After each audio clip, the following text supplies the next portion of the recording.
فاتحة.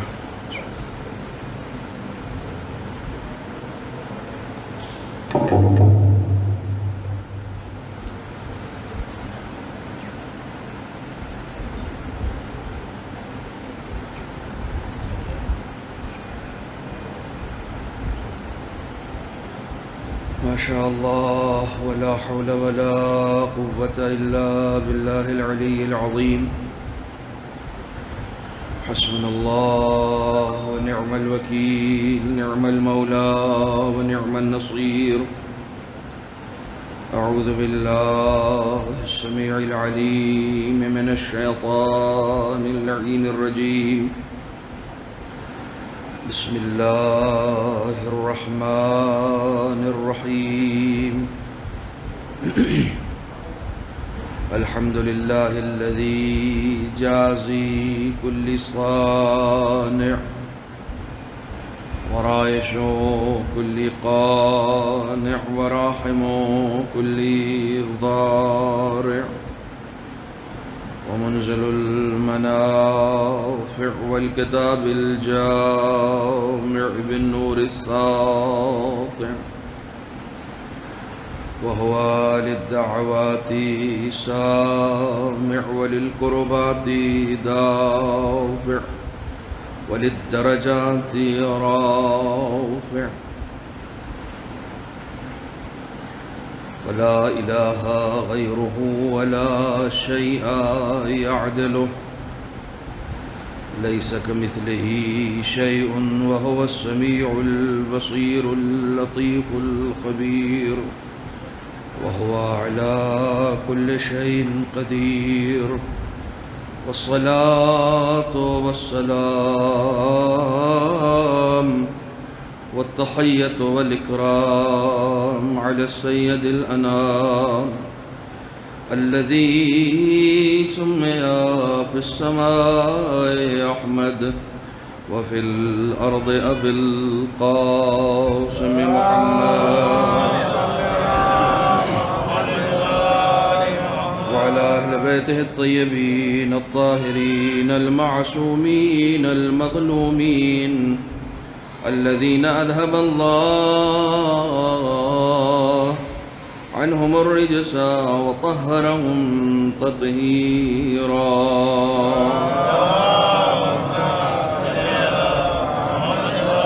واللعنة الدائمة الباقية على أعدائهم وغاصب حقوقهم ومنكري فضائلهم أجمعين.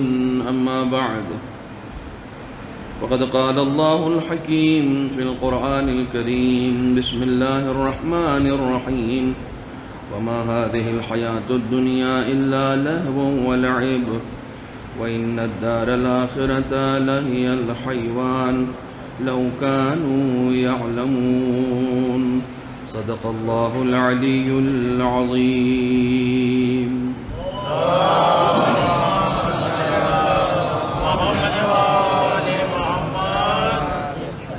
برادران عزیز، اس سلسلہ گفتگو کا آغاز کل سے ہوا ہے. آج اس کی دوسری قسط ہدیہ سماعت ہے. سورہ مبارکہ عنکبوت کی آیت نمبر 64 کی تلاوت میں نے آپ کے سامنے کی ہے، اور انشاءاللہ آپ کوشش کریں گے کہ اس آیہ کریمہ کو گھر جا کر بھی قرآن مجید جو بھی آپ کے گھر میں موجود ہے اس کا ایک بار ترجمہ، ایک بار اس کی تفسیر اپنے اعتبار سے بھی ضرور ملاحظہ کیجئے گا، کیونکہ جو سلسلہ گفتگو ہے، جو عنوان گفتگو ہے، جسے ہم نے زندگی پس زندگی کے حوالے سے آپ کے سامنے کل پیش کیا، اس آیہ کریمہ میں بھی دو زندگی کی بات کی جا رہی ہے. ایک دنیاوی زندگی ہے اور ایک اخروی زندگی ہے. دنیاوی زندگی کو لہو و لعب سے تعبیر کیا گیا ہے. میں اس آیہ کریمہ کی تفسیر میں نہیں جاؤں گا، کہ لہو و لعب سے مراد کیا ہے، بس ایک جملہ کہہ کر آگے گزروں گا کہ دو تعبیریں اس دنیاوی زندگی کے لیے قرآن مجید نے پیش کی ہیں، ایک لہو اور ایک لعب، یعنی کھیل تماشا۔ تماشا ممکن ہے فضول ہو، لیکن کھیل کبھی فضول نہیں ہوتا۔ کھیل میں بھی کچھ نہ کچھ اصول ہوتے ہیں، اور ان اصولوں کی پابندی کے بعد ہی کوئی کھیل ہوتا ہے۔ تو یہ دنیاوی زندگی بھی چند اصولوں پر مبنی ہے، لیکن حقیقی زندگی کا تعارف جو قرآن نے کرایا ہے لہی الحیوان، یعنی جو اصل میں زندگی ہے وہ تو اخروی زندگی ہے۔ میں نے کل کی مجلس میں آپ سے ایک بات یہ کہی تھی کہ خدا بند عالم نے جو حیات ہمیں دی ہے وہ ہمیں دے دی ہے، اب وہ حیات وہ ہم سے واپس لینے والا نہیں ہے۔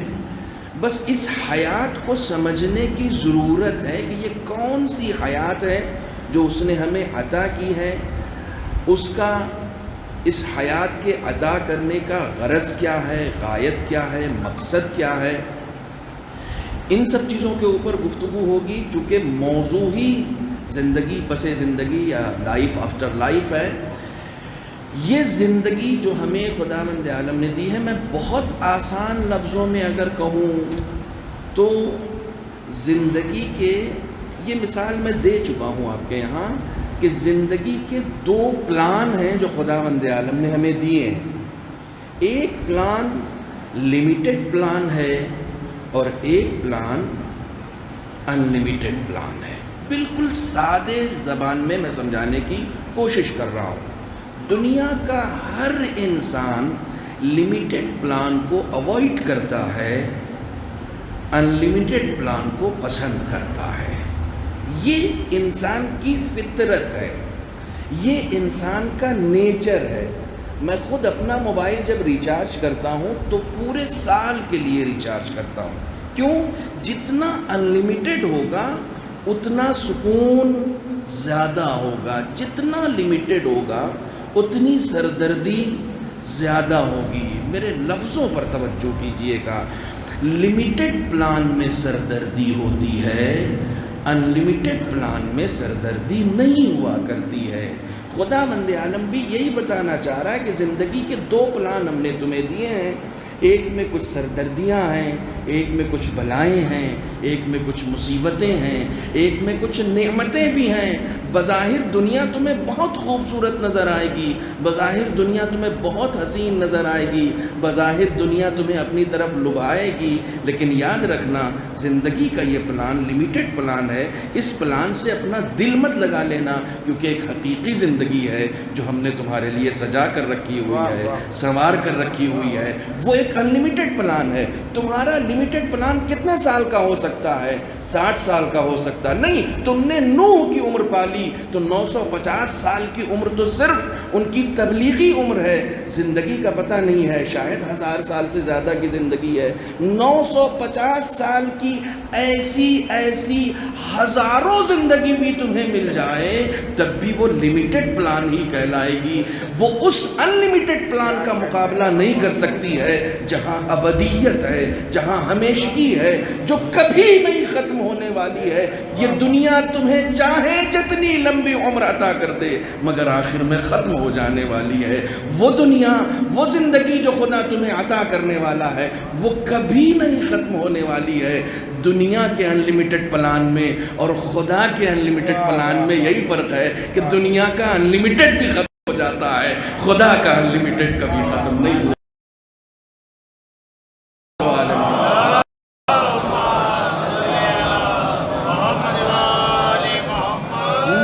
جیسی زندگی مجھے مل گئی، ملک الموت آتا ہے، مسکراتا ہوا سامنے کھڑا ہو جاتا ہے، یا نبی اللہ روح قبض کرنی ہے، تو جناب نوح ملک الموت سے کہتے ہیں اتنی جلدی؟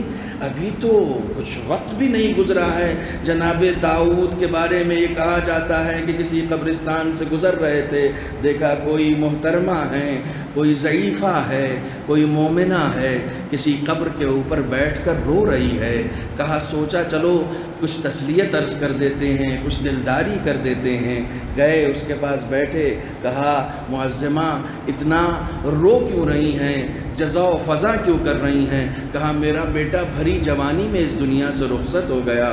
کہا کیا اس کی عمر میں جان سکتا ہوں، کس سن میں چلا گیا؟ کہا صرف 450 سال کا تھا، اس دنیا سے رخصت ہو گیا، بھری جوانی میں رخصت ہو گیا۔ انہوں نے دلداری دی، انہوں نے تسلیت دی، تعزیتی کلمات پیش کیے، لیکن اس کے بعد کہا کیا میں آپ کے دل کو سکون نہ پہنچاؤں کہ آخری نبی کے زمانے میں جو لوگ آئیں گے ان کی بہت زیادہ عمریں اگر ہوں گی تو 100 سال ہوں گی۔ روتی ہوئی مومنہ اچانک چپ ہو گئی، کہنے لگی کیا کہا 100 سال یہ بھی کوئی عمر ہوتی ہے، یہ بھی کوئی عمر ہوتی؟ کہا ہاں میکسیمم وہ لوگ آخری زمانے کے لوگ 100 سال سے زیادہ جئیں گے نہیں، یہی ان کی عمر ہوگی۔ تو حیران ہو کر پوچھتی ہے کہ کیا اس زمانے کے لوگ اپنے رہنے کے لیے گھر بھی بنائیں گے؟ بہت توجہ رکھیے گا، میں اسٹیپ بائی اسٹیپ آگے بڑھنا چاہ رہا ہوں۔ کیا اس زمانے کے لوگ اپنے رہنے کے لیے، یہ بات میں گریٹر نوئیڈا میں کہہ رہا ہوں، اپنے رہنے کے لیے گھر بھی بنائیں گے؟ تو جناب داؤد کہتے ہیں صرف گھر نہیں بنائیں گے، گھر بنانے میں کمپٹیشن کریں گے۔ دیکھو ہم نے جو گھر بنا دیا وہ تمہارا گھر نہیں بن سکا، جو ٹائلز ہمارے ہاں لگے ہوئے ہیں اس کا تو کوئی مقابلہ نہیں ہے، جو دیواریں ہم نے سجا دی ہیں اس کا کوئی ثانی نہیں ہے۔ وہ گھر بنانے میں کمپٹیشن کریں گے، اونچی اونچی عمارتیں بنائیں گے، پوری زندگی صرف کر دیں گے تاکہ ایک اچھا سا گھر بنا لیں۔ تو وہ فوراً پلٹ کر کہتی ہے اگر پوری زندگی اس دنیا کے گھر بنانے میں بتا دیں گے تو آخرت کا گھر کب بنائیں گے؟ اس گھر کو کب بنائیں گے جس میں انہیں ہمیشہ رہنا، جہاں انہیں رہنا ہی نہیں ہے وہاں کے لیے وہ گھر بنائیں گے۔ جناب نوح کے پاس آتا ہے ملک الموت، کہا روح قبض کرنے کے لیے آئے ہیں۔ کہا اتنی جلدی؟ کہا ہاں یا نبی اللہ۔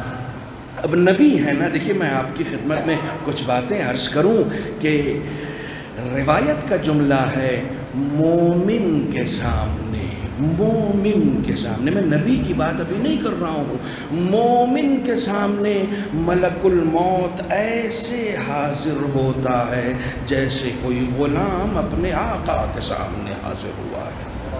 یہ روایت کی تعبیر نہ ہوتی تو میں کبھی عرض نہیں کرتا۔ مومن کے سامنے، ایمان کا دعویٰ کرنے والے کے سامنے نہیں، مومن کے سامنے۔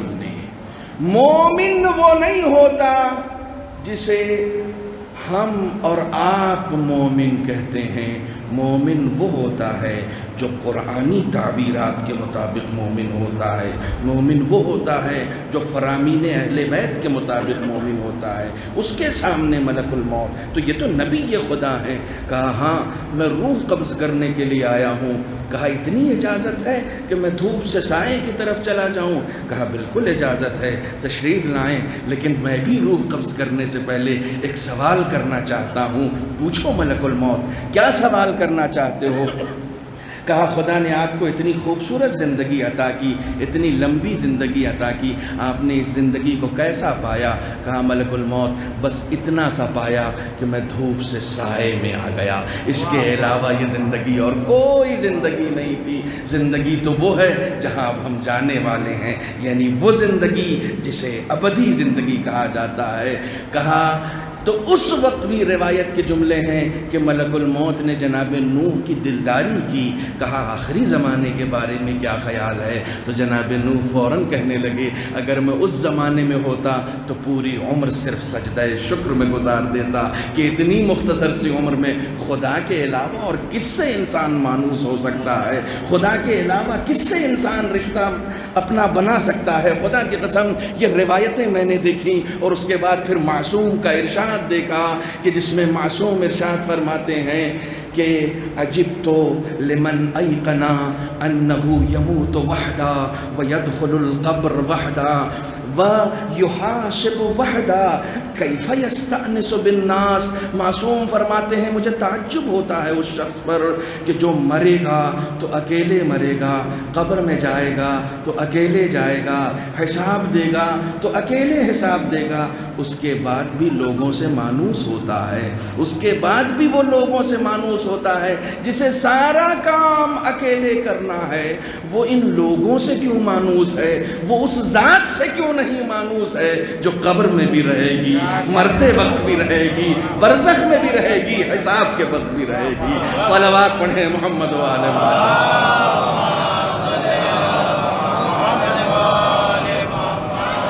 ایک اور اس سے بہتر صلوات پڑھیں محمد۔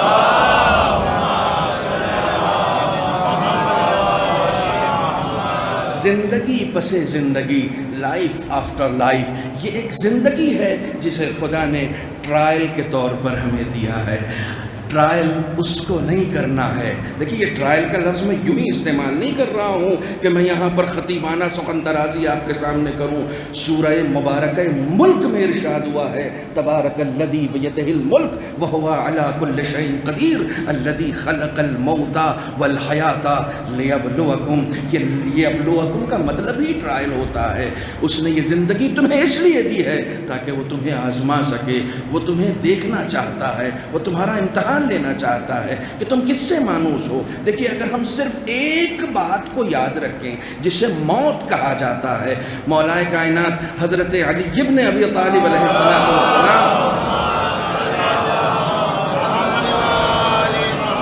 ارشاد فرماتے ہیں اکثروا ذکر الموت، زیادہ سے زیادہ موت کو یاد کرو، زیادہ سے زیادہ موت کا ذکر کرو۔ کل میں یہاں سے جانے لگا تو کسی نے کہا کہ مولانا بڑا ڈراؤنا موضوع ہے۔ میں نے کہا ڈراؤنا ہمیں لگ رہا ہے، ایکچولی ہماری انتہا وہی ہے، ہمارا اینڈ وہی ہے۔ اینڈ کبھی ڈراؤنا نہیں ہوتا ہے، اینڈ ان کا ڈراؤنا ہوتا ہے جن کا تعلق اہل بیت سے نہیں ہے۔ اینڈ ہمارا کبھی ڈراؤنا نہیں ہو سکتا ہے، ہمارا تعلق محمد و آل محمد سے ہے کہ جنہیں اس بات کا یقین ہے۔ کل میں نے ایک جملہ کہا تھا، موت اتنی بڑی نعمت ہے کہ جو علی کا دیدار کراتی ہے، پوری زندگی علی کی زیارت سے محروم رہے، لیکن موت نے ایک ایسا بہانہ دے دیا کہ ہم علی کا دیدار کرنے بیٹھ گئے۔ دیکھیے یہ نعمت ہے، اس سے خوبصورت نعمت نہیں ہے، بس ضرورت اس بات کی ہے کہ اسے ہم نعمت سمجھیں۔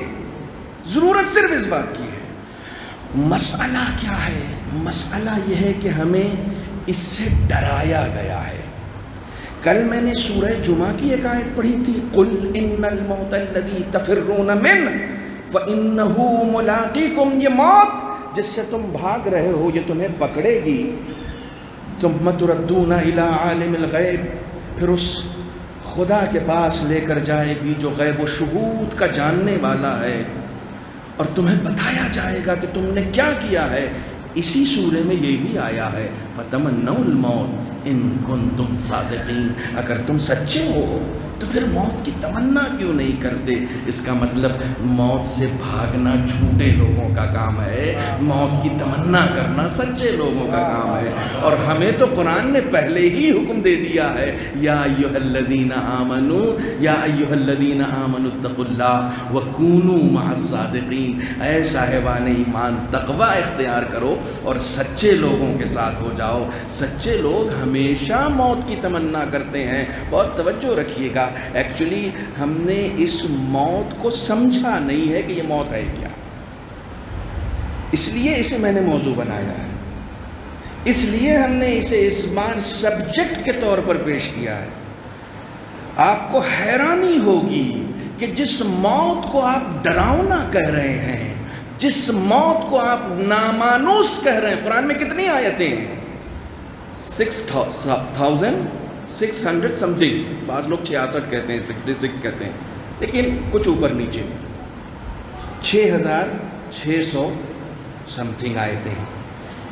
1,250 آیتیں صرف موت کے بارے میں ہیں قرآن مجید میں۔ کاش ہمیں پڑھنے کی توفیق ہوتی۔ 1,250 آیتیں، یعنی آپ تصور کریں کہ 6,000 میں سے 1,000 سے زیادہ آیتیں صرف موت کے حوالے سے ہیں، تاکہ موت کا ذکر تمہاری زندگی میں شامل ہونا چاہیے۔ ہمارے ہاں بعض جگہ اگر موت کی بات ہو جاتی ہے گھر میں تو کہتے ہیں ارے کیا نحوست والی باتیں کر رہے ہو، یہ نحوست ہے؟ خدا کی قسم اس سے بڑی کوئی نعمت نہیں ہے، کیونکہ خداوند عالم کی طرف سے ہے۔ بہت توجہ رکھیے گا، خداوند عالم کی طرف سے یہ موت ہے، اس کی طرف سے کوئی بھی شے منحوس نہیں ہوتی، اس کی طرف سے کوئی بھی شے رحمت کے علاوہ اور کچھ نہیں ہوتی۔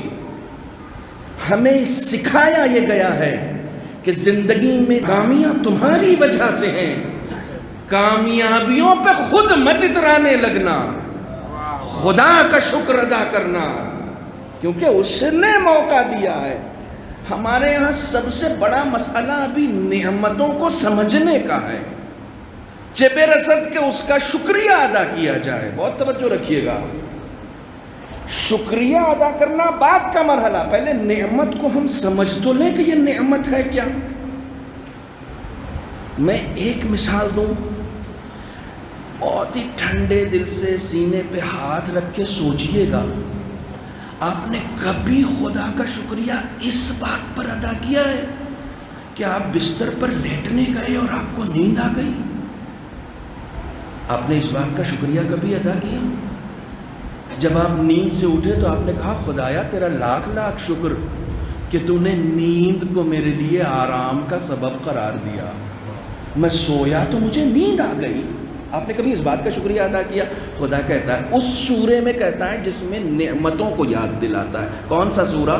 ذاکرین سے خوب سنا ہے، 30ویں پارے کا پہلا سورہ، سورہ نبا۔ اما یتساءلون، روکو انہیں، ان سے پوچھا جائے گا ان نعمتوں کے بارے میں جو ہم نے دیا تھا۔ ذاکر آپ کو صرف ایک نعمت گنا کے چلا جاتا ہے، کون سی؟ عن النبأ العظیم، اس عظیم خبر کے بارے میں ان سے پوچھا جائے گا، اتنی بڑی نعمت تھی اسے بھول کیسے گئے؟ صرف اسی نعمت پہ خدا رک نہیں گیا ہے، اس کے بعد اس نے نعمتیں گنائی ہیں۔ الحمدللہ ہمیں نعمت ولایت علی ابن ابی طالب ملی ہے، اس سے بڑا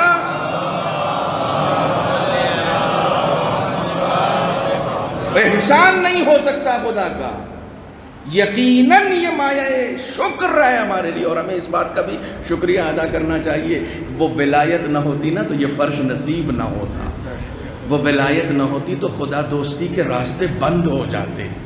یہی ولایت ہے جو خدا تک پہنچاتی ہے، یہ ولایت خدا سے دور نہیں کرتی ہے، یہ ولایت خدا تک پہنچاتی ہے۔ لیکن اسی سورے میں ہے وَجَعَلْنَا نَوْمَكُمْ سُبَاتًا، ہم نے تمہاری نیند کو تمہارے آرام کا سبب قرار دیا ہے۔ تم اپنے بزنس کا شکریہ ادا کرتے ہو، اپنی نوکری کا شکریہ ادا کرتے ہو، میرے پاس بہترین دکان ہے، بہترین کاروبار چل رہا ہے، میری بہترین نوکری ہے۔ کبھی تم نے اس بات کا شکریہ ادا کیا کہ معبود تو نے دن بنایا؟ دن نہیں بناتا تو ہم کماتے کب؟ رات ہی رات ہوتی تو ہم کب کماتے؟ خدا قرآن میں کہہ رہا ہے وَجَعَلْنَا النَّهَارَ مَعَاشًا، ہم نے دن کو تمہارے کمانے کے لیے بنایا ہے۔ کبھی دن کا بھی شکریہ ادا کیا ہے؟ نعمتوں کا شکریہ، بہت توجہ رکھیے گا، نعمتوں کو پہچانو اور ان نعمتوں کا خدا کی بارگاہ میں شکریہ ادا کرو۔ جتنا تم نعمتوں کا شکریہ ادا کرتے جاؤ گے اتنا ہم نعمتیں زیادہ کرتے چلے جائیں گے۔ دیکھو میں کی ورڈ میں آپ کو ماسٹر کی دینا چاہ رہا ہوں، زندگی میں برکتیں صرف اس لیے نہیں ہیں کہ ہم اپنی نعمتوں کے اوپر نظر نہیں رکھتے، دوسروں کی نعمتوں کے اوپر نظر رکھتے ہیں۔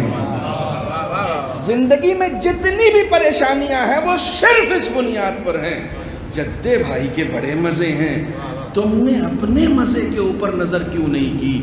خداوند عالم نے تمہیں بھی بہت ساری نعمتیں دی ہیں، خداوند عالم نے تمہیں بھی بہت سارا انعام دیا ہے، خداوند عالم کا احسان تمہاری ذات کے اوپر بھی بہت ہے۔ بس اپنی دیکھو، کھانے کا ایک اصول ہوتا ہے، اگر آپ کھانا کھا چکے ہیں تو آپ کے سامنے چاہے متنجن بھی لا کر رکھ دیا جائے گا تو آپ نہیں کھائیں گے. کیوں؟ مولانا ہضم نہیں ہو پائے گا. اصول یہ ہے کہ جو غذا پہلے کھا چکے ہیں دوسری اسی وقت کھاؤ یا طلب کرو جب اسے ہضم کر لو. خدا بھی یہی کہتا ہے جو نعمتیں دے دی ہیں پہلے ان کا شکریہ ادا کر لو تاکہ دوسری نعمتوں کے لائق بن سکو. ہمارے یہاں سب سے بڑا مسئلہ یہ ہے کہ ابھی ایک نعمت ملی نہیں کہ دوسری کی چاہت شروع ہو جاتی ہے. نہیں، جو تمہیں دیا ہے تم اس کا شکریہ ادا کیوں نہیں کر رہے ہو؟ امام رضا علیہ السلام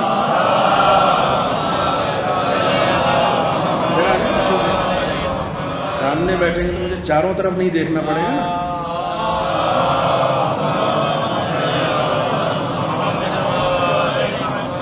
ایک مرتبہ سب لوگ مل کے آہستہ سے سلام.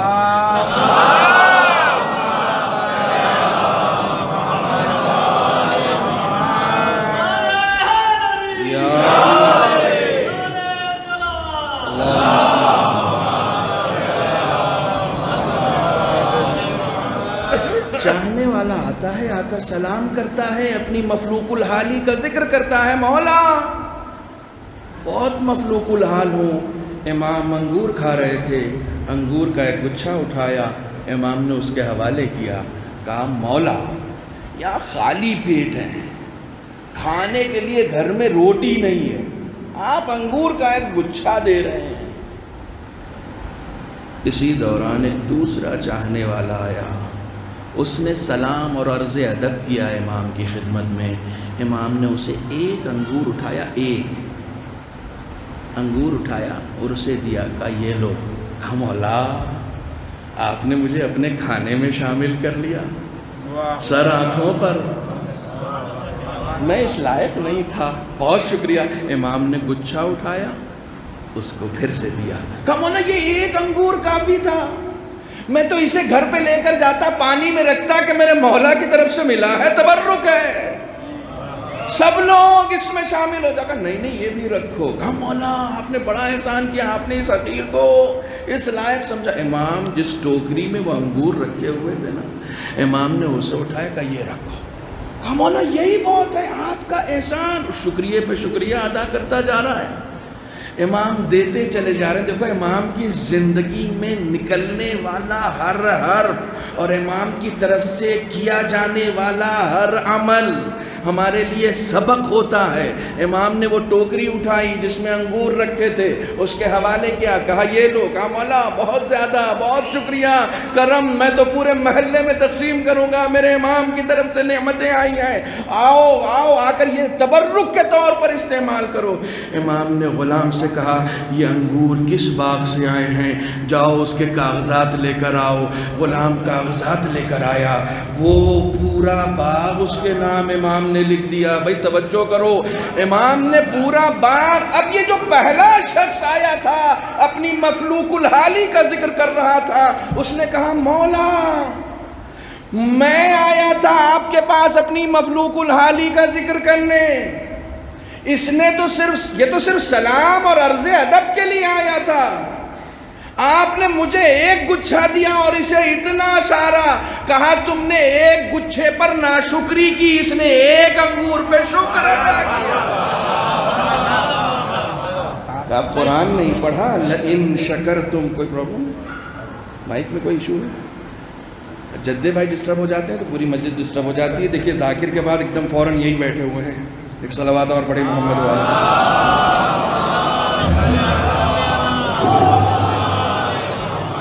مرتبہ اور مل جل کے صلوات پڑھیں محمد والا.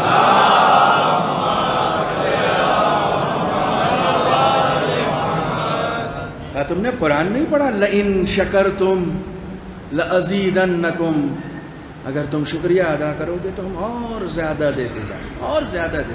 اچھا کتنا زیادہ چاہیے؟ کتنی دولت چاہیے؟ کتنی دولت؟ دو طرح کی ہوتی ہے. میں ٹیکسی پر بیٹھا تو وہ لڑکا جو ٹیکسی چلا رہا تھا وہ بہت پڑھا لکھا تھا، ایجوکیٹڈ تھا، تو اس سے بات کرنے میں بڑا لطف آیا. لیکن میں نے ایک مرحلے کے بعد پھر اس سے بات کرنا اسٹاپ کر دیا دھیرے دھیرے. اس نے بہت اچھی اچھی باتیں کی کہ میں دن میں جاب کرتا ہوں، رات میں ٹیکسی چلاتا ہوں اور پڑھا لکھا ہوں اور یہ ہے وہ ہے. میں نے کہا اتنی محنت کیوں کر رہے ہو؟ تو اس نے کہا کہ صاحب ضرورتیں تو پوری ہو سکتی ہیں، خواہشیں نہیں پوری ہو سکتی، اس لیے محنت کر رہا ہوں. تو میں نے کہا محنت کر کے خواہشیں پوری ہو جائیں گی؟ اگر تم محنت کرو گے تو کیا ساری خواہشیں تمہاری پوری ہو جائیں گی؟ میں نے کہا ایک بات یاد رکھنا، ضرورتوں کا ایک بریکر ہوتا ہے، ایک اسٹاپ ہوتا ہے، خواہشوں کا کوئی اسٹاپ نہیں ہوتا، وہ کبھی پوری نہیں ہو سکتی. کوشش کرو صرف ضرورتیں پوری کرو، خواہشیں کبھی پوری نہیں ہوں گی. غالب نے بہت پہلے کہہ دیا ہے، ہزاروں خواہشیں ایسی کہ ہر خواہش پہ دم نکلے. تو خواہشوں پہ دم نکالنا کون سا کمال ہے بھائی؟ خواہشوں کا گلا گھوٹ کے دم نکالنا کمال ہے. خواہشوں پہ دم یہ کبھی پوری ہونے والی نہیں ہے. شکر ادا کرو جو خدا نے تمہیں دے دیا ہے، تم اسی لائق تھے. بہت توجہ رکھیے گا، تم اسی لائق تھے. کبھی آپ نے ایسا محسوس نہیں کیا ہے کہ آپ کی ایکسپیکٹیشن جو ہوتی ہے کسی بھی کاروبار میں، ایک توقع آپ کی ہوتی ہے کہ آپ نے اتنا انویسٹ کیا ہے، یہ آپ کا بزنس پلان ہے اور یہ آپ کا ان پٹ ہے، آپ کا آؤٹ پٹ یہ ہونا چاہیے. آپ نے جو اپنا بزنس پلان بنایا تھا، اس بزنس پلان میں آپ کو یہ امید تھی کہ 2-3 لاکھ روپے 2-2.5 لاکھ روپے مہینے میں آپ کما لے جائیں گے، لیکن اتفاق سے 50,000 سے زیادہ آپ نہیں کما پائے. تو آپ نے کچھ غور کیا کہ ایسا کیوں ہوا؟ اگر آپ مولائے کائنات سے پوچھتے کہ ایسا کیوں ہوا تو وہ کہتے عرفت ربی بفسخ العزائم،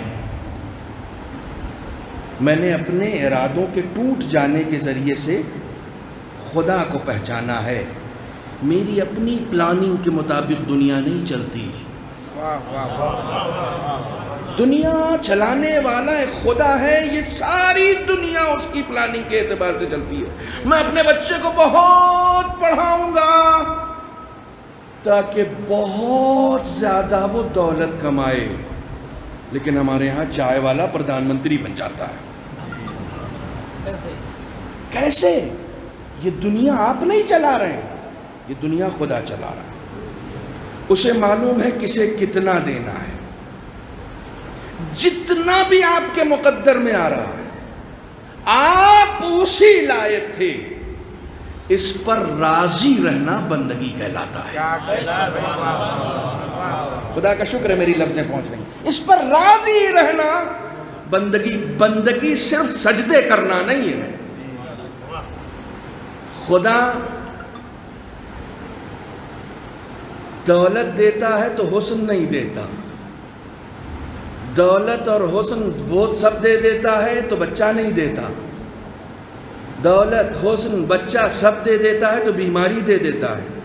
اسے معلوم ہے کیا دینا ہے، اسے معلوم ہے کس سے کیا لینا ہے. خدائی وہ کر رہا ہے.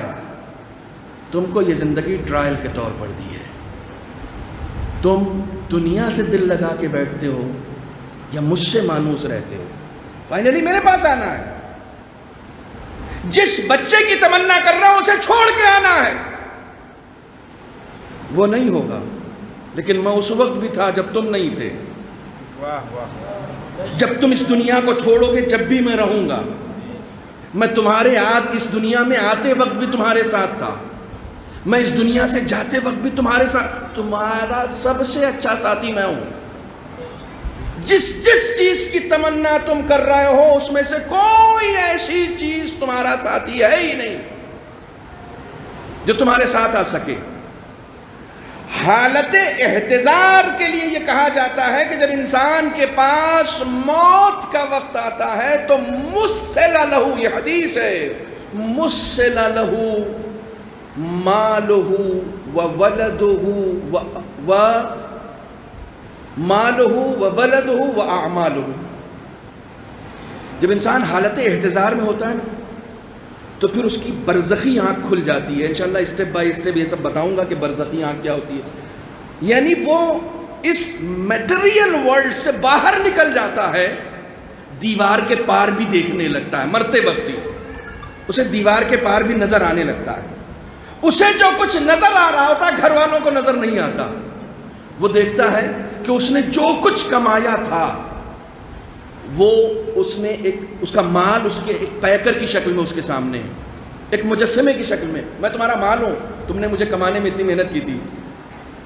اولاد ایک پیکر کی شکل میں اس کے سامنے آتا ہے. میں تمہاری اولاد ہوں, تم نے بڑی آرزو کے ساتھ مجھے پالا تھا, خدا سے مانگا تھا, میری تربیت کی تھی, میں بھی ہوں یہاں پر. ایک طرف اعمال کھڑے ہوتے ہیں, میں بھی ہوں. تو وہ اپنے بچے سے پوچھتا ہے میں اس وقت جا رہا ہوں دنیا سے, تم کیا کر سکتے ہو؟ کہا میں قبر تک چھوڑ سکتا ہوں, بس اس کے بعد کچھ نہیں کر سکتا. تو فوراً مال سے پوچھتا ہے تم کیا کرو؟ کہا میں کفن دے دوں گا نا. کہا اس کے بعد کچھ, بس کفن. کہا تم تو بہت زیادہ ہو, کفن سے بہت زیادہ ہو. 1 کروڑ روپیہ تو میرے صرف وہ والے سرکاری اکاؤنٹ میں رکھا ہوا ہے. کہا نہیں صرف کفن, بس. ہاں صرف کفن. ایک طرف اعمال کھڑے ہوئے. کہا تم کیا کرو گے؟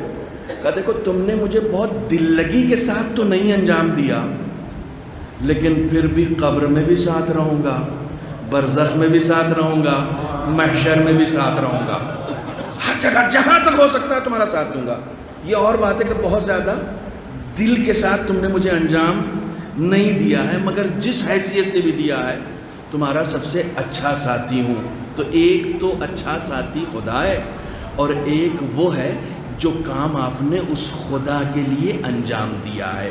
موت کا خوف کیوں ہوتا ہے, اسے سننے کے لیے آپ کو ایک صلوات پڑھنی پڑے گی.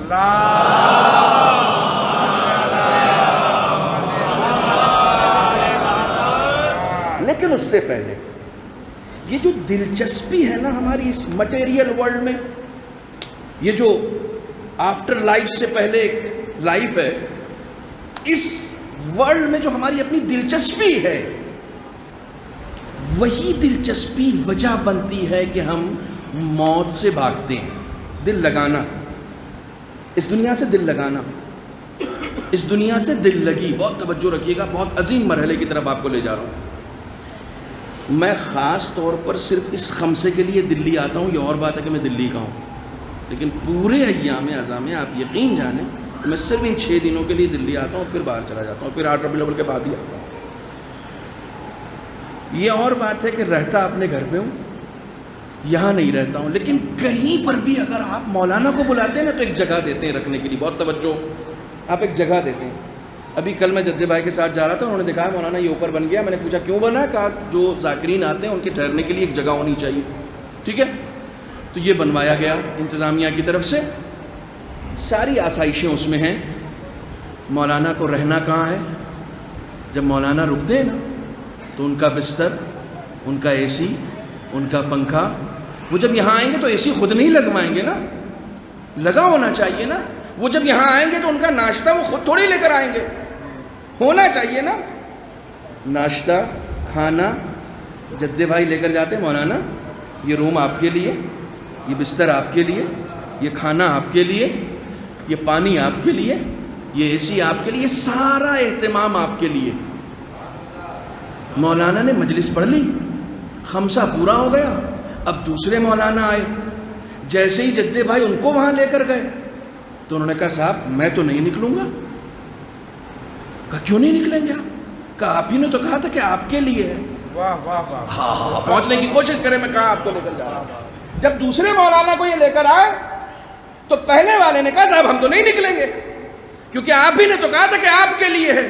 تو انہوں نے فوراً پلٹ کے کہا مولانا یہی تو کہا تھا کہ آپ کے لیے ہے, یہ تھوڑی کہا تھا کہ آپ کا ہے.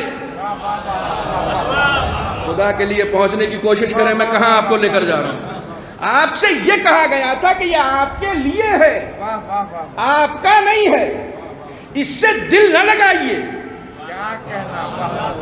یہ ساری سہولیات صرف اس لیے تھی کیونکہ آپ کو یہاں کسی مقصد کے تحت بلایا گیا تھا.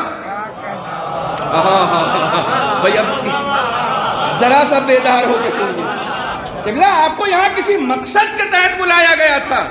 یہ سارا انتظام ہم نے اس لیے کر کے دیا ہے تاکہ آپ کو یہ فکر نہ ہو کہ سوئیں گے کہاں، آپ کو یہ فکر نہ ہو کہ کھائیں گے کیا، آپ کو یہ فکر نہ ہو کہ آرام کیسے کریں گے.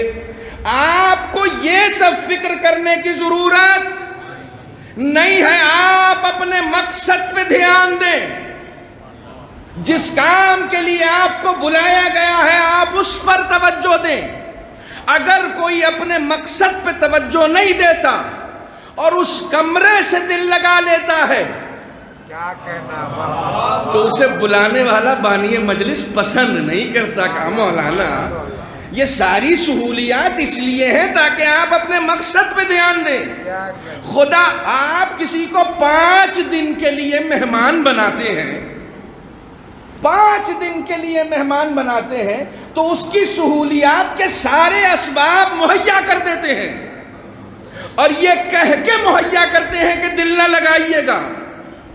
یہ سب آپ کے لیے ہے. خدا نے اس دنیا میں ایک خاص مقصد کے تحت ایک زندگی عطا کی تو آسمان کا شامیانہ بھی لگایا، زمین کا فرش بھی بچھایا، کھانے پینے کی ساری سہولیات دے دی. اور پڑھیے قرآن کہتا ہے خلق لکم، سخر لکم، جعل لکم. یہ سب قرآن کی تعبیرات ہیں. یہ تمہارے لیے پیدا کیا، یہ تمہارے لیے مسخر کیا، یہ تمہارے لیے قرار دیا. پوری دنیا کو خدا اپنے بندوں سے کہتا ہے یہ سب تمہارے لیے ہے. بندہ جب اسے اپنا سمجھنے لگتا ہے نا تو یہاں سے جانا نہیں چاہتا. تم ایک مقصد کے تحت آئے ہو، اس مقصد کو پورا کرو اور جاؤ. تمہارا نہیں ہے، تمہارے لیے ہے. چھٹے امام، بس ایک جملے میں بات پہنچے. چھٹے امام سے کسی نے پوچھا مولا بندہ کون ہوتا ہے؟ مل عبد، خدا کا بندہ کون ہوتا ہے؟ کہا وہ جو اپنے مال کو بھی اپنا نہ سمجھے. میری اپنی پراپرٹی ہے، اپنا نہیں سمجھو، تمہارا نہیں ہے، کسی مقصد کے تحت دینے والے نے دیا ہے.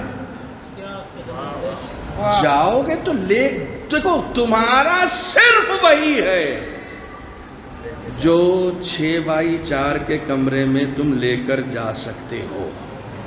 بس اس کے علاوہ اور کچھ نہیں. تمہارا کچھ ہے ہی نہیں، تمہارا کچھ بھی نہیں.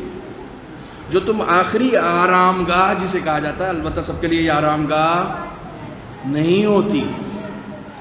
آرام گاہ سب کے لیے نہیں ہوتی ہے. آرام گاہ صرف اسی کے لیے ہوتی ہے جس نے اسے آرام گاہ بنایا ہوا ہوتا ہے. ایک جملہ میں ہمیشہ کہتا ہوں اور اس جملے پہ غور کیجئے گا کہ یہاں جو مولوی صاحب آئے تھے وہ پنجتنی امام باڑے کے مہمان تھے. ان کی خاطرداری کرنا یہاں کی انتظامیہ کی ذمہ داری تھی. کوئی بھی کہیں جاتا ہے، کوئی بھی، تو اس کی ذمہ داری جو ہے وہ میزبان کی ہوتی ہے نا. قبر واحد جگہ ہے جہاں جانے والا خود مہمان ہوتا ہے اور خود ہی میزبان بھی ہوتا ہے. کاش میرا یہ جملہ پہنچ جاتا. میں نے بہت خاموشی کے ساتھ یہ بات کہی.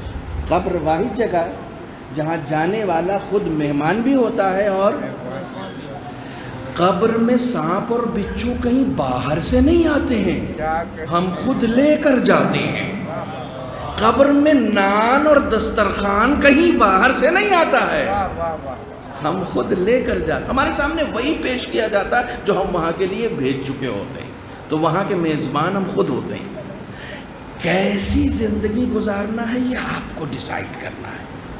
کیسی زندگی آپ کو گزارنا ہے یہ آپ کو ڈیسائیڈ کرنا ہے. توجہ فرمانا. تو موت کا خوف معصومین کے ارشادات کے مطابق وقت بہت تیزی کے ساتھ گزر گیا اور ابھی میں اپنے خاص موضوع پر نہیں آیا ہوں. پون گھنٹہ مجھے بیٹھے ہوئے ہو گیا. کمال ہے. آپ صلوات پڑھیں.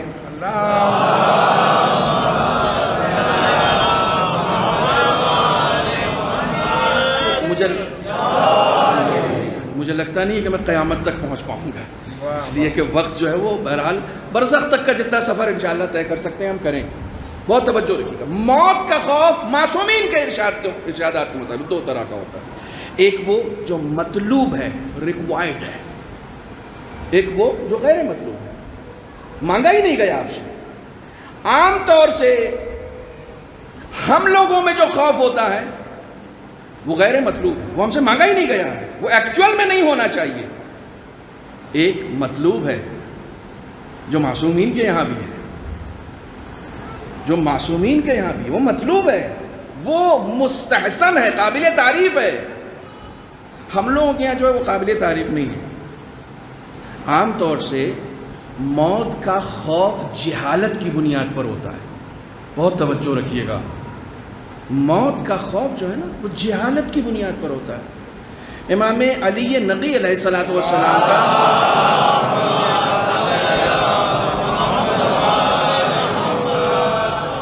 فرماتے ہیں انتم تخاف من الموت لانکم لا تعرفونہ. تم لوگ موت سے اس لیے ڈرتے ہو کیونکہ اس کو پہچانتے نہیں. کیونکہ پہچانتے نہیں ہو اس لیے ڈرتے ہو. کیا خوبصورت مثال دی ہے امام نے. کہا جیسے بچہ دوائی سے گھبراتا ہے نا، چونکہ اسے معلوم نہیں ہوتا کہ اسی دوا میں شفا ہے. اے کاش معلوم ہو جاتا مومنوں کو کہ موت میں بھی شفا ہے. موت میں شفا ہے. کل میں نے آپ کو ایپیسوڈ کی آخری تصویر جو دکھائی تھی کہ کافر کی موت بھی آسان ہو سکتی ہے، مومن کی موت بھی سخت ہو سکتی ہے. بعض لوگ کہتے ہیں ارے بڑی مشکل سے جان نکلی ہے صاحب، پتہ نہیں کتنے گناہ تھے. کس نے کہہ دیا؟ کس نے کہہ دیا کہ گناہ تھے تو سخت جان نکلی ہے؟ ہاں گناہ تھے، سخت جان نکلی ہے. سخت اس لیے نکلی ہے کہ خدا پاک کر کے بلانا چاہتا ہے. تم سمجھ رہے ہو کہ اس نے بڑے گناہ کیے تھے، خدا نے موت کو اتنا سخت کر دیا. معصوم کہتے ہیں سخت اس لیے کیا تاکہ خدا یہ چاہ رہا کہ پاکیزہ ہو کے آئے. جب میرے پاس آئے نا تو کوئی گناہ نہ رہے، میرے پاس پاک ہو کر آئے. تو بعض مومنوں کو خدا موت کے وقت سختی دیتا ہے اور ان کی جان بہت مشکل سے نکلتی ہے، بہت مشکل سے نکلتی ہے، سختی ہوتی ہے. بعض مومن کے لیے موت ایسی ہے. یہ سب کے لیے نہیں ہے. مسئلہ شاعروں نے بڑا خراب کر رکھا ہے. یہ سب کے لیے نہیں کہ مومن کی موت جو ہے ایسے جیسے پھول سے خوشبو سونگنا، یہ سب کے لیے نہیں ہے. بعض مومن ایسے ہوتے ہیں جن کی موت ایسی ہوتی ہے، ان کو خدا زندگی میں اتنی بلائیں دے دیتا ہے کہ موت کے وقت کوئی اذیت دیتا ہی نہیں. اور زندگی میں جب بلا دیتا ہے تو اس بلا پہ وہ خدا سے شکوہ نہیں کرتے، اس بلا پہ راضی رہتے ہیں. کوئی بات نہیں، کوئی بات نہیں ہے، یہ بلا آئی میرے پاس، میرا بچہ ہے بیمار ہے، جیسے ابھی ہمارے عمران بھائی کا بچہ، خدا اسے شفائے کاملہ دے. بچہ بیمار ہے بھئی، بچہ ہے خدا نے دیا، بیمار ہے. خدایا صحت سلامتی سب تیرے ہاتھ میں. ہم دعا کر سکتے ہیں لیکن راضی ہیں، تجھ سے ناراض نہیں ہیں. تو دنیا چلا رہا ہے، دنیا چلانے والا تو ہے، معبود میں تجھ سے راضی ہوں، کوئی بات نہیں. تو خدا خوش ہوتا ہے. دیکھو بندہ میری تقسیم پر راضی ہے. جب کوئی خدا کی طرف سے نازل کردہ بلاؤں پر راضی ہوتا ہے تو خدا بھی اس بندے کے کم عمل پر راضی ہو جاتا ہے. اس کے کم عمل پر راضی خوش ہو جاتا. کوئی بات نہیں، یہ مجھ سے راضی تھا اس لیے میں بھی اس سے راضی ہوں. کچھ لوگ جو راضی نہیں ہوتے انہیں موت کے وقت زبردستی اذیت ہوتی ہے. بعض کافر ایسے ہوتے ہیں کہ ان کی زندگی میں بہت ساری اچھائیاں ہوتی ہیں. خدا بند عالم نے بہت کچھ اس دنیا میں رفاہی طور پر ان کو دے رکھا ہے، آسائشیں دے رکھی ہیں، لیکن اس کے بعد بھی ان کے حسنات کا بدلہ، ان کی نیکیوں کا بدلہ ان کو نہیں مل پاتا تو خدا ان کی موت کو آسان بنا دیتا ہے. کافر کی موت کیونکہ اس کے کچھ اچھائیاں ہیں. اور آپ خدا سے کیا ایکسپیکٹ کرتے ہیں کہ وہ کسی کے بھی عمل کو ضائع کر سکتا ہے؟ کسی کے عمل کو وہ ضائع ہرگز نہیں کرتا. بعض مومنین ہیں جن کی موت بہت آسان ہوتی ہے، بعض مومنین ہیں جن کی موت بہت سخت ہوتی ہے، بعض کافرین ہیں جن کی موت آسان ہوتی ہے، بعض کافرین جن کی موت سخت ہوتی ہے. یہ مرحلہ جن تک پہنچ چکا ہے وہ صلوات پڑھیں.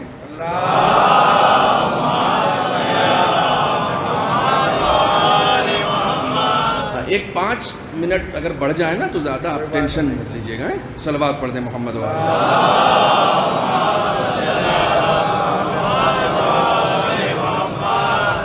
یہ بلا کا ایک پورا چیپٹر ہے، انشاءاللہ اس کے اوپر میں بات کروں گا. ٹھیک ہے. موت، خوف کیوں ہوتا ہے؟ جہالت کی بنیاد پر. امام نے فرمایا تمہیں معلوم نہیں، موت ایک حمام کی طرح، جیسے انسان حمام میں جا کے اپنے آپ کو پاکیزہ بنا کے نکلتا ہے، ویسے ہی موت مومن کو پاکیزہ بنا دیتی ہے. مومن کے لیے پاکیزگی کا سبب ہے موت، اسے پاکیزہ بنا دیتی ہے. یہ ایک مرحلہ ہے، اس میں جہالت ہے. دوسری بات، انسان موت سے اس لیے ڈرتا ہے چونکہ دنیا سے دل لگائے بیٹھا ہوتا ہے. بہت توجہ رکھیے گا، بہت توجہ رکھیے گا. دنیا سے دل لگائے ہوا ہے. ایک شخص آیا رسول اکرم صلی اللہ علیہ وآلہ وسلم،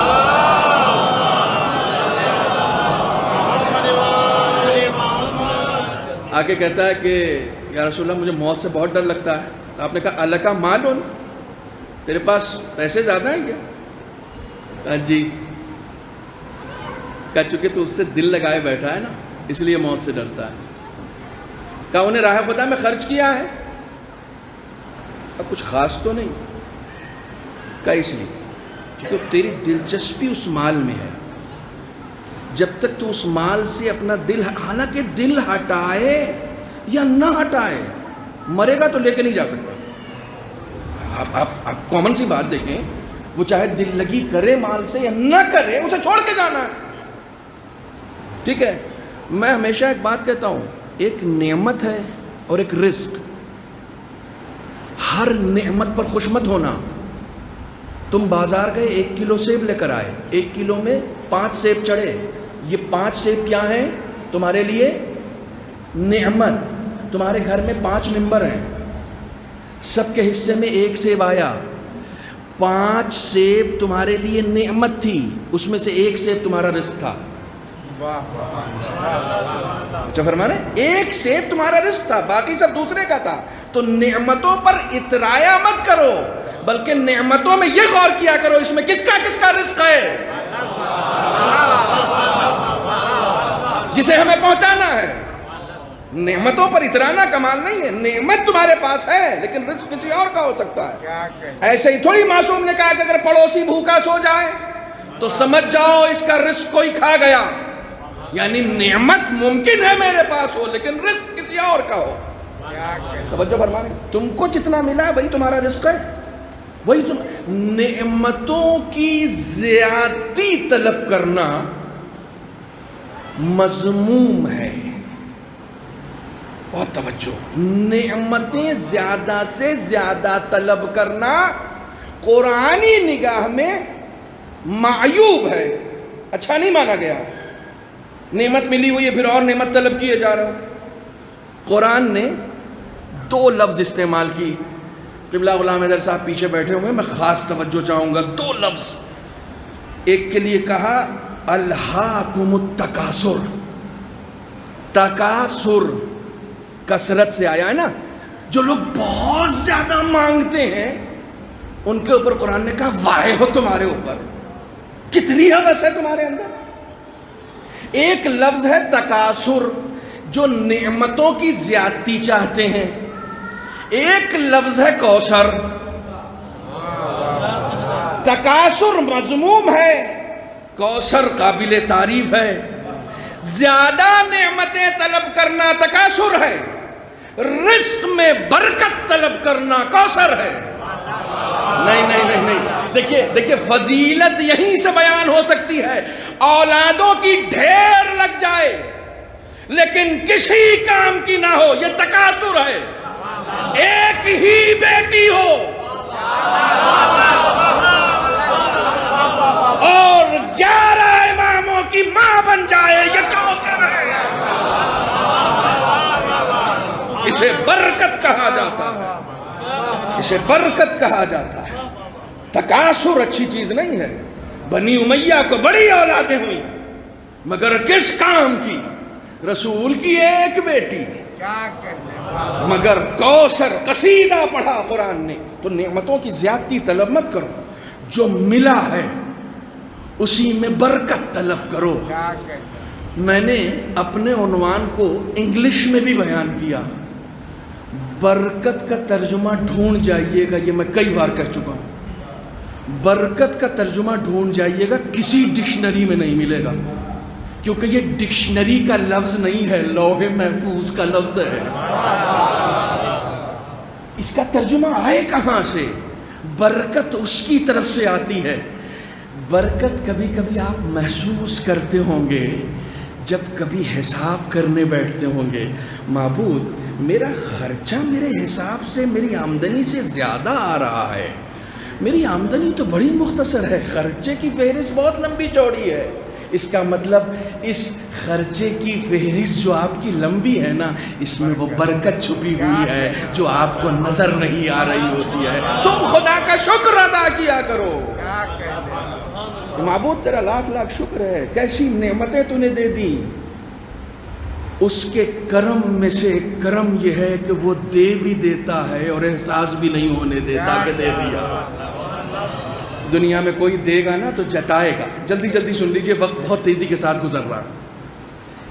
پہلی چیز تجاہل کی بنیاد پر انسان کے اندر خوف ہے. دوسری چیز انسان کے اندر خوف اس لیے ہے کیونکہ وہ دنیا سے دل لگائے ہوا ہے.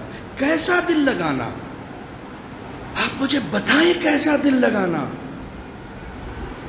اس دنیا سے آپ دل لگائیں یا نہ لگائیں، حاصل کچھ نہیں ہونے والا، کچھ بھی نہیں حاصل ہونے والا. آپ کچھ نہیں لے کر جا سکتے.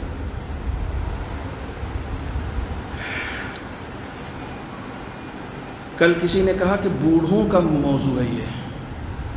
میں جا رہا تھا نا تو مولانا یہ تو بڈھے لوگوں کا موضوع ہے، تو فوراً میرے ذہن میں ایک بات آئی کہ اس کا مطلب یہ ہے کہ ان کو یہ لگ رہا ہے کہ ملک الموت صرف بوڑھوں کے پاس آتا ہے. ملک الموت خدا کا واحد فرشتہ ہے جو آنے سے پہلے مس کال بھی نہیں مارتا. خدا کا واحد فرشتہ ہے جو میسج بھی نہیں دیتا. دنیا کے ہر کام جو ہے نا گریجولی ہوتے ہیں، ہر کام اسٹیپ بائی اسٹیپ، تدریجی. ابھی بارش ہو رہی تھی، میں بھیگتا ہوا گاڑی کے اندر بیٹھا ہوں، لیکن مجھے پہنچنا تھا، ہر حال میں پہنچنا تھا. میں پہنچا. پہلے بادل آئے، گرج ہوئی، سمٹم آئے، اس کے بعد بارش ہوئی. دنیا کے ہر کام میں آپ کو پانی پینا ہے نا، اٹھنا پڑے گا، گلاس لینا پڑے گا، پانی بھرنا پڑے گا، پینا پڑے گا، اسٹیپ بائی اسٹیپ. موت سڈنلی آتی ہے، گریجولی نہیں آتی، بتا کے نہیں آتی.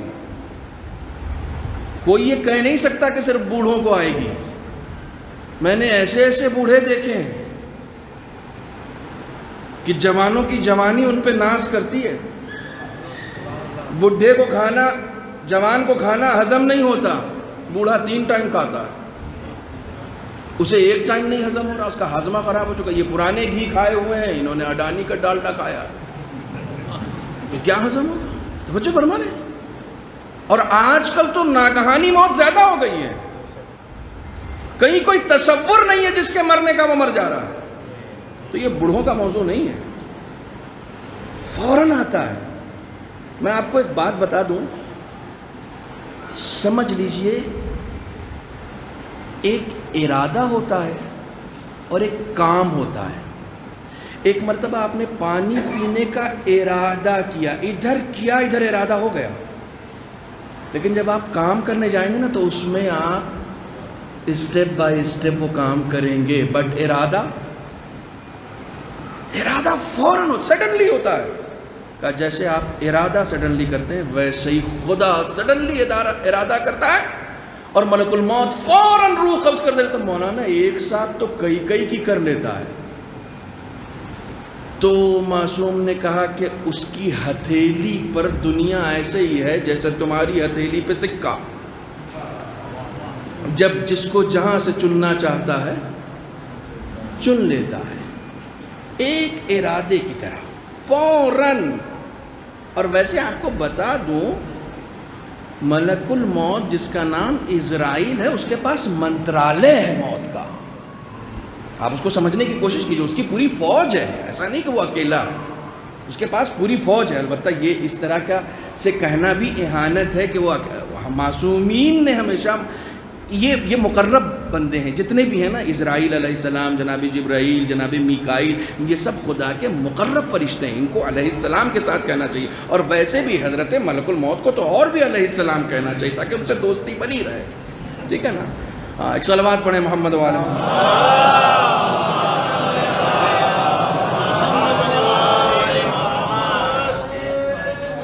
یا علی. دیکھیے، یا علی کہتے رہیے، ہمیشہ کام آتا. یا علی کہنا ہمیشہ کام آتا. ٹھیک ہے؟ یا علی کہنے سے علی ذہن میں رہتے ہیں، اور پھر جب علی ذہن میں رہے نا، میں ہمیشہ کہتا ہوں، میرا ایک جملہ بہت پرانا ہے، آپ لوگوں نے سنا ہوگا، پھر سے ذہن نشین کر رہا ہوں، علی کو صرف ٹھوکر کے وقت یاد نہ رکھیں، علی کو اپنی خوشیوں میں بھی یاد رکھیں. نارملی جب ہم لوگ کو ٹھوکر لگتی تو ہم کہتے ہیں یا علی. نہیں، جب تم بہت خوش ہو تب بھی علی کو یاد رکھو.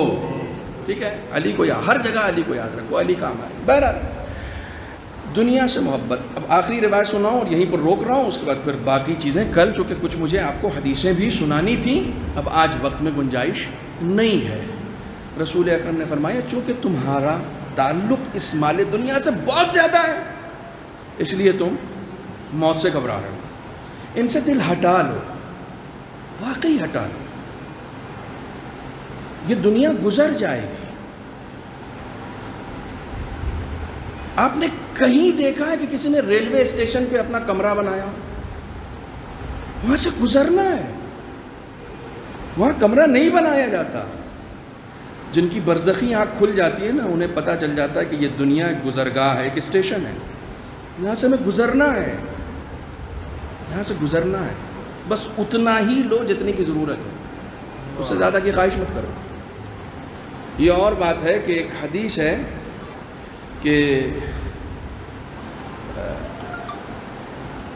جس میں ارشاد فرمایا معصوم نے کہ یشیب المرء وتشب فیہ خصلتان. انسان جیسے جیسے بوڑھا ہوتا جاتا ہے، ویسے ویسے دو خصلتیں اس کے اندر جوان ہوتی جاتی ہیں. جیسے جیسے وہ بوڑھا ہوتا جاتا ہے، البتہ سب کے لیے نہیں ہے، خاص طور پہ مومنوں کے لیے نہیں ہے، جیسے جیسے وہ بوڑھا ہوتا جاتا ہے ویسے ویسے دو خصلتیں اس کے اندر جوان ہوتی جاتی ہیں. امام نے فرمایا الحرص وطول العمل. ایک تو لالچ اس کے اندر بڑھ جاتا ہے، اور ایک خواہشات بہت بڑھ جاتی ہیں. یہ بھی ہو جاتا، وہ بھی ہو جاتا، بہت زیادہ خواہشیں بڑھ جاتی ہیں. کمال یہ ہے کہ جا رہا بڑھاپے کی طرف، لیکن کچھ چیزیں اس کے اندر جوان ہو رہی ہیں. یہ معصوم کا ارشاد ہے. یہ معصوم مامون کے زمانے میں، بس یہ آخری بات، اس کے بعد ہم مسائل کی طرف آئیں. مامون کے زمانے میں مامون نے پتہ کرایا کہ یار دیکھو، پتہ کرو کوئی ایسا بڈھا ہے جس نے رسول کو دیکھا.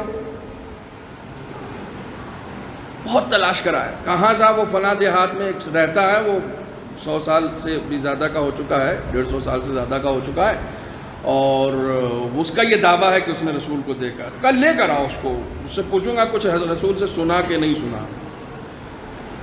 کہا کہ ٹھیک ہے صاحب. لے کر آئے تو چلنے پھرنے کے تو لائق تھا نہیں، ٹوکری میں لے کے آئے. 4 آدمی اسے پکڑ کے، جو ڈولی ٹائپ کی ہوتی ہے اس میں اسے بھر کے لے کر آئے. تو اب ظاہر سی بات ہے کہ بادشاہ کے سامنے اس کو پیش کیا. کہا بھئی دیکھا تھا تم نے رسول؟ کہاں 7 سال کا تھا، ابا کے ساتھ گیا تھا رسول کے پاس، ملا تھا. کہا کچھ یاد ہے؟ رسول نے کچھ بتا. کہاں ایک چیز بتائی تھی، وہ ابھی تک یاد رہے گی، جو حدیث میں نے ابھی آپ کو سنائی. یشیب المرء وتشب فیہ خصلتان، کہ انسان بوڑھا ہوتا جاتا ہے، اس کے اندر 2 خصلتیں جو ہیں وہ جوان ہوتی جاتی ہیں. الحرص وطول العمل، لالچ اور خواہشات کا انبار. بڑا خوش ہوا، بہرحال بظاہر خوش ہوا. اس نے درہم و دینار کی ایک تھیلی تیار کی اور اس بڈھے کو دے دیا. وہ جو لے کر آئے تھے اسے اٹھا کے پھر واپس لے کر جانے لگے. جب محل سے بہت دور چلا گیا تو اچانک یہ بڈھا کہتا ہے کہ یار مجھے پھر دربار میں لے کے چلو. کیوں؟ کہ نہیں مجھے کچھ کام ہے خلیفہ سے. لوگ لے کے آ گئے تو اچھا دربار میں بار بار انٹری تھوڑی ہے، تو تو پھر وہ کہنا پڑا مینیجر کو کہ صاحب جا کے وہ بڈھے صاحب جو ہیں جن سے ان کو ملنا تھا اب ان کو ان سے ملنا ہے. کہا اچھا ٹھیک ہے. وہ مامون نے اجازت دے دی, کہا بلاؤ بھائی, اب ہو سکتا ہے انہیں کوئی اور حدیث یاد آ گئی وہ سنانا چاہ رہا ہوں.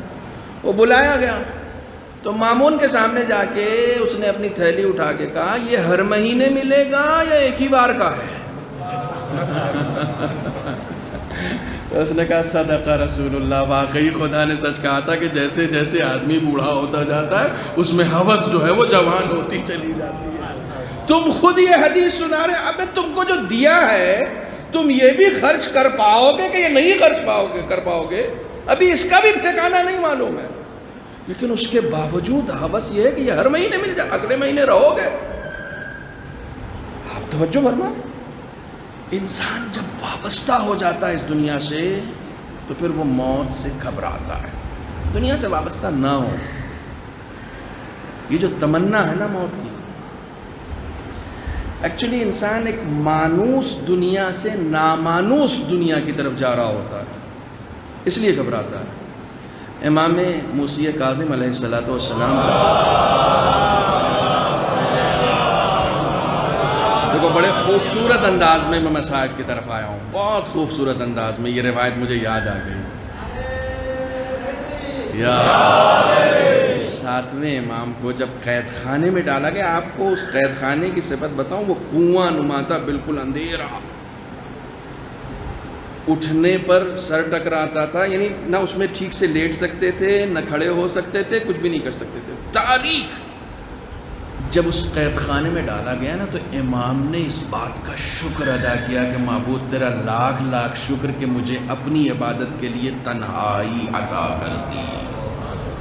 آپ شکر ادا کر سکتے ہیں, آپ شکر ادا کر سکتے ہیں, اس بات پر بھی شکر ادا کر سکتے ہیں. معصوم نے بتایا اس بات پر بھی شکر ادا کر سکتے ہیں. سنو, جب اسیران اہل حرم کا قافلہ جا رہا تھا نا تو پوچھنے والے تو سوال کرتے رہتے تھے نا. کسی چھوٹے سے بچے سے کسی نے سوال کیا کہ کیا فیلنگ ہے تمہاری, کیا محسوس کر رہے ہو, تو معلوم اس نے کیا کہا؟ الحمدللہ بعدد الرمل والحصا, خدا کا شکر ریت کے ذرات کے برابر, خدا کا شکر ریت کے ذرات, ریت جو یہ بیابانوں میں جو ریت ہوتی ہے نا اس کے ذرات کے برابر خدا کا شکر. ہم بہت خوش ہوتے ہیں تو کہتے ہیں خدا کا لاکھ لاکھ شکر. لاکھ کتنا ہوتا ہے؟ ایک مٹھی شکر لے لو نا تو لاکھ سے زیادہ ہے وہ. ہم اتنا سا شکر ادا کرتے ہیں. جو اسیری میں حسین کا بچہ چل رہا ہے نا, اس سے پوچھا گیا کہ کیا فیلنگ ہے تو کہتا ہے الحمدللہ بعدد الرمل والحصا, خدا کا شکر ہے کائنات میں پائی جانے والی ریگستانوں میں ریت کے ذروں کے برابر. آپ شکر ادا کر سکتے ہیں, اس موقع پر شکر ادا کر سکتے ہیں. نعمتوں پر ابھی شکر ادا کرنے کی توفیق نہیں مل رہی ہے, مصیبتوں پر کون شکر ادا کرے گا؟ مصیبتوں پر کون شکر ادا کرے گا؟ لیکن ہم کربلا بیان کر رہے ہیں, ہم کربلا بیان کر رہے ہیں. کل میں نے عرض کیا تھا, جناب زینب لاشوں کے درمیان کھڑی ہو کے کہتی ہیں ربنا تقبل منا ھذا القربان, ہمارے اللہ یہ قربانی قبول فرما ہماری طرف سے. اللہ اکبر.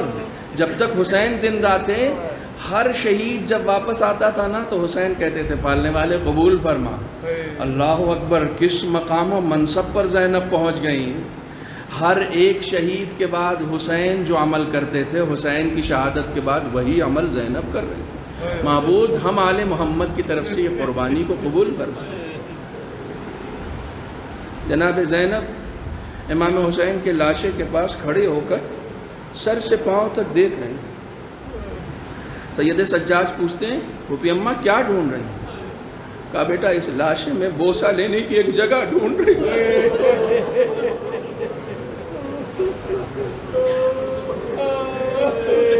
حسین کے اس جسد میں کوئی جگہ ڈھونڈ رہی ہوں کہ جس جگہ پر بوسہ لیا جا سکے.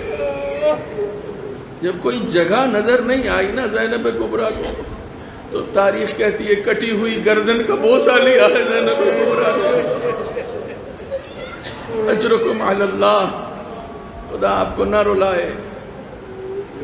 محرموں میں آپ اپنے اپنے وطن گئے تھے, آپ کو عام طور سے یہ احساس ہوتا ہے عاشورہ کے دن فاقہ جب کھل جاتا ہے نا تو اس کے بعد لگتا ہے ہمیں کہ اب مصیبت کم ہو گئی.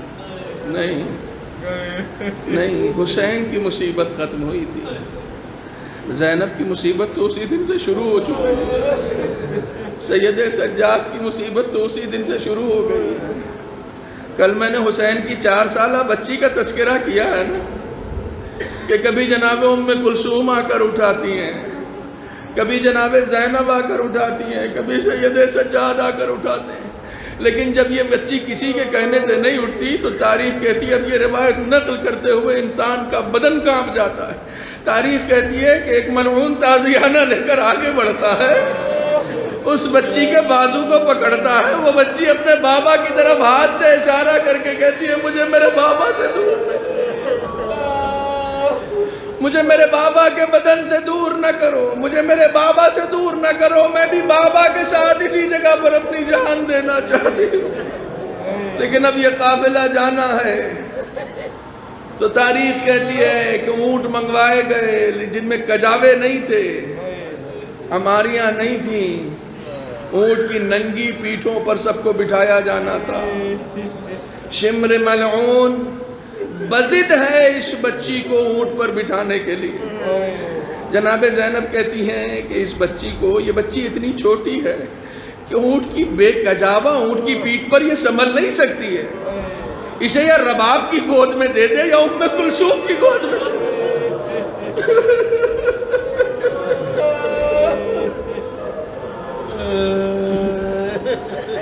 کسی ایک کی گود میں دے دے. امام سید سجاد بار بار سمجھا رہے ہیں شمر یہ بچی بہت چھوٹی ہے، یہ بچی کسی اونٹ کی پیٹھ پر نہیں بیٹھ سکتی ہے.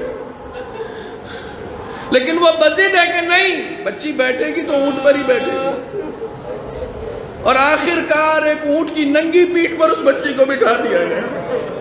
قافلہ ابھی تھوڑی دور آگے بڑھا تھا کہ حسین کا سر زمین میں گڑ گیا. تاریخ بتاتی ہے کہ سر آگے نہیں بڑھ رہا ہے. اب جیسے ہی قافلہ رک گیا تو شمر نے پوچھا بھئی قافلہ کیوں روک دیا گیا؟ کہا حسین کا سر آگے نہیں بڑھ رہا ہے. حسین کا سر آگے نہیں بڑھ رہا نا، اس نے تازیانہ لیا اور حسین کے سر کی طرف نہیں گیا، سید سجاد کے پاس سید سجاد کے پاس آ کر کہتا بتاؤ حسین کا سر آگے کیوں نہیں؟ تازیانہ مارنا شروع کرتا ہے. امام اپنے بابا کو سلام کرتے ہیں، کہتے بابا آگے نہ بڑھنے کی وجہ کیا ہے؟ کٹے ہوئے سر سے آواز آتی ہے بیٹا سید سجاد میری بیٹی اونٹ سے کہیں گر گئی.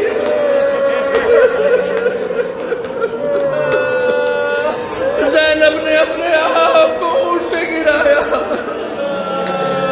بہت دور تک بچی کو تلاش کرنے گئی. کیا دیکھتی ہے ایک معظمہ بچی کو لے کر بیٹھی. وہ بچی سو گئی. اس معظمہ کا شکریہ ادا کیا، کہا آپ کا بہت شکریہ، یہ بچی آپ کی گود میں سو کیسے گئی؟ ایک مرتبہ معظمہ نے پردہ ہٹایا. زینب ارے میں تیری ماں ہوں، یہ بچی میری گود میں نہ سو. اجرکم علی اللہ، اجرکم علی اللہ. جناب زینب نے شکریہ ادا کر کے اس بچی کو لیا ہے اور لے کر آنے کے بعد کہا دیکھ شمر اب تو نے دیکھ لیا نا کہ یہ بچی نہیں سنبھل پا رہی ہے، اب تو کم سے کم اس بچی کو اکیلے نہ بٹھا. شمر کہتا نہیں، بٹھایا تو اکیلے ہی جائے گا مگر اب یہ بچی گرے گی نہیں. رسیاں منگوائی جاتی ہیں، اونٹ کی ننگی پیٹھ پر بچی کو لٹایا، رسیوں سے جکڑ دیا. ارے جیسے جیسے اونٹ چلتا ہے بچی کا سینہ چھلتا جاتا ہے، بچی آواز دیتی جاتی ہے یا بتا یا بتا. اللہ لعنت اللہ علی القوم الظالمین.